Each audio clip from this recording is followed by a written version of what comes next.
ज्ञानेश्वर म्हात्रे थांबा ना अभ्यंकर.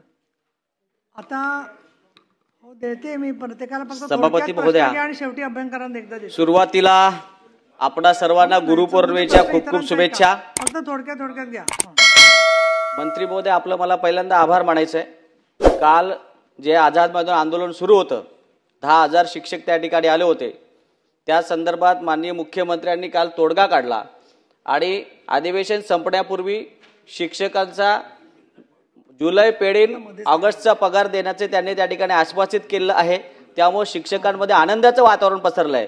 म्हणून तमाम शिक्षक बांधवांच्या वतीने मी राज्याचे मुख्यमंत्री आपले देवेंद्र फडणवीस साहेब, उपमुख्यमंत्री एकनाथजी शिंदे साहेब, उपमुख्यमंत्री अजितदादा पवार, आदरणीय शिक्षण मंत्री महोदय आपण स्वतः आणि काल ज्यांनी मध्यस्थी केली गिरीजी महाजन साहेब यांचे या ठिकाणी खूप खूप आभार मानतो. मंत्री महोदय अत्यंत आपण कार्यक्षम मंत्री आहात.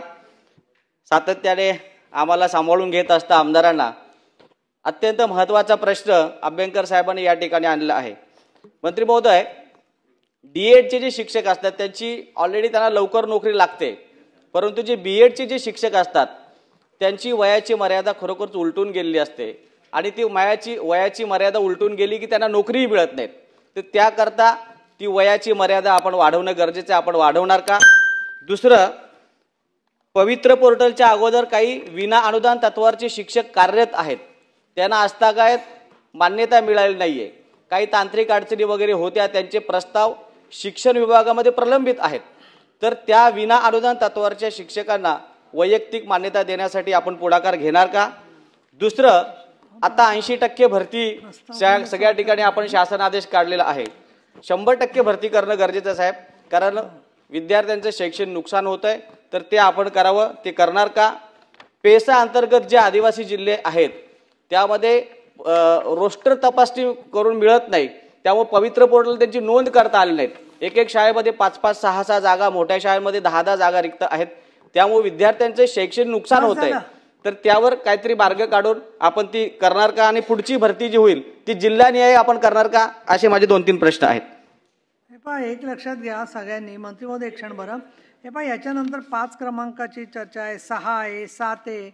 इतर चर्चांचा पण अर्धा तासचा विचार करा ना तुम्ही स्वतः. एवढा वेळ प्रत्येक वेळेला कसं काय 1 किंवा 2 लोक? हां, द्या उत्तर भुसे साहेब. हां,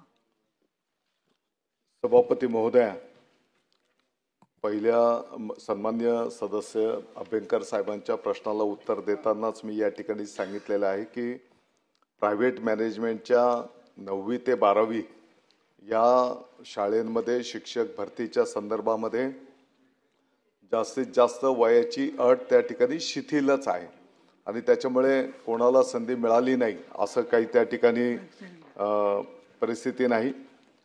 जिल्ह्याच्या पातळीवरचं पवित्र पोर्टलमध्ये प्रावधान करावं. मला वाटतं की 3ऱ्या टप्प्यामध्ये जेव्हा आपण जाऊ तर ज्या गोष्टी आपल्याला शक्य आहे, शेवटी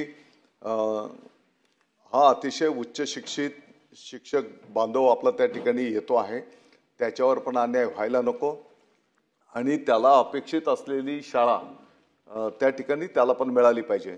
आणि म्हणून यासाठी सर्वंकष विचार करून आपण त्या ठिकाणी निश्चितपणे प्रावधान करू. पेसा भरतीच्या संदर्भामध्ये जे काही जिल्हे आहेत, मला वाटतं की या संदर्भामध्ये एक उपसमिती आरक्षणाच्या संदर्भामध्ये गठीत करण्यात आलेली आहे आणि त्याचं जे काही कॅबिनेटला निर्णय होईल त्यानंतर त्या भागामध्ये त्या आरक्षणाप्रमाणे त्या ठिकाणी भरती संपन्न होईल.